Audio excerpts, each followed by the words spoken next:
اس سے اگلے سال حج ہی کے موقع پہ مدینہ کے تقریباً 72 یعنی 72 جو اشخاص تھے مینا کی گھاٹی میں اپنے بت پرست ساتھیوں سے چھپ کر مصطفیٰ کریم کے دست حق پرست پر بیعت کی اور یہ عہد کیا کہ ہم لوگ آپ صلی اللہ علیہ وسلم کی اور اسلام کی حفاظت کے لیے اپنی جان قربان کر دیں گے۔ محبت والے لوگ ایسے ہوتے ہیں۔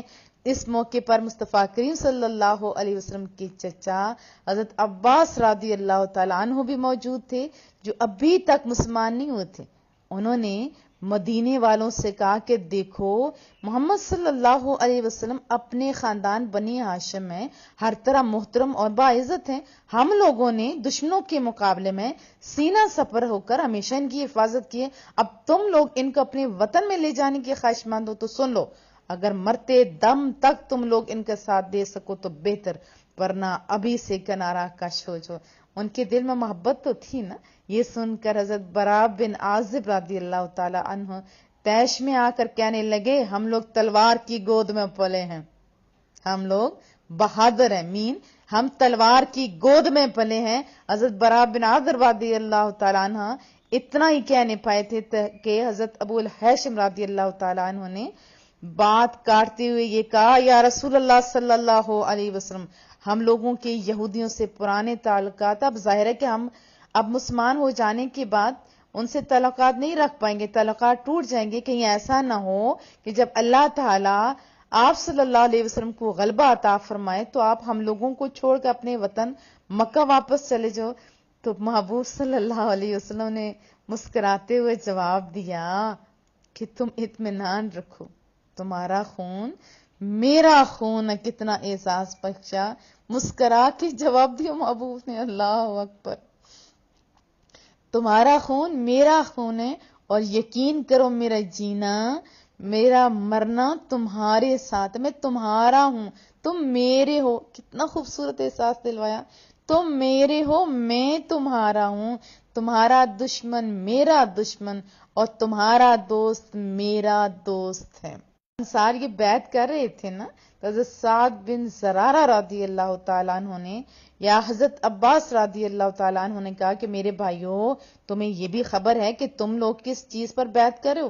خوب سمجھ لو، یہ عرب و عجم کے ساتھ اعلان جنگ ہے۔ انصار نے طیش میں آ کر نہایت جوش لہجے میں کہا، ہاں ہاں ہم لوگ اس پر بیعت کر رہے ہیں۔ بیعت ہو جانے کے بعد آپ صلی اللہ علیہ وسلم نے ان میں سے 12 آدمیوں کو یعنی 12 آدمیوں کو نقیب یعنی سردار مقرر فرمایا۔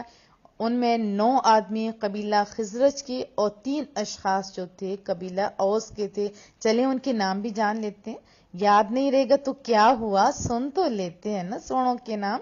حضرت ابو امامہ اسد بن زرارہ، حضرت سعد بن ربی، حضرت عبداللہ بن رواحہ، حضرت رافع بن مالک، حضرت براء بن معرور، حضرت عبداللہ بن عمر، حضرت سعد بن عبادہ، حضرت منظر بن عمر، حضرت عبادہ بن ثابت۔ یہ 9 آدمی کس کے تھے؟ قبیلہ خزرج کے، جن کے میں نے ابھی نام لیے۔ اور یہ اگلے 3 آدمی حضرت اسید بن حضیر اور حضرت سعد بن حیثمہ، حضرت ابو الہیثم بن تیہان، یہ 3 اشخاص قبیلہ اوس کے تھے رضی اللہ عنہم اجمعین۔ اور اس کے بعد یہ تمام حضرات اپنے اپنے ڈیروں پر چلے گئے۔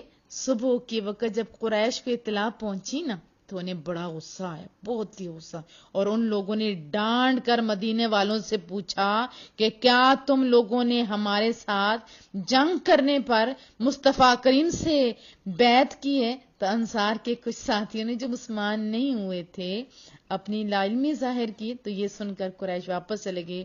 مگر جب تفتیش اور تحقیقات کے بعد کچھ انصار کی بیعت کا حال معلوم ہوا نا تو قریش مزید آپس سے باہر ہو جاتے ہیں غصے سے اور بیعت کرنے والوں کی گرفتاری کے لیے تعاقب کرتے ہیں۔ مگر قریش حضرت سعد بن عبادہ رضی اللہ تعالیٰ عنہ کے سوا کسی اور کو نہیں پکڑ سکے۔ قریش حضرت سعد بن عبادہ رضی اللہ تعالیٰ عنہ کو اپنے ساتھ مکہ لائے، ان کو قید کیا، مگر جبیر بن مطعم اور حارث بن حرب بن امیہ کو پتہ چلا تو ان دونوں نے قریش کو سمجھایا کہ خدا کے لیے سعد بن عبادہ رضی اللہ تعالیٰ عنہ کو فوراً چھوڑ دو، ورنہ تمہارے ملک کے شام کی تجارت خطرے میں پڑ جائے گی۔ یہ سن کر قریش نے حضرت سعد بن عبادہ کو قید سے رہا بھی کیا اور بڑی ہی عزت کے ساتھ بخیر و عافیت مدینہ طیبہ پہنچا دیا۔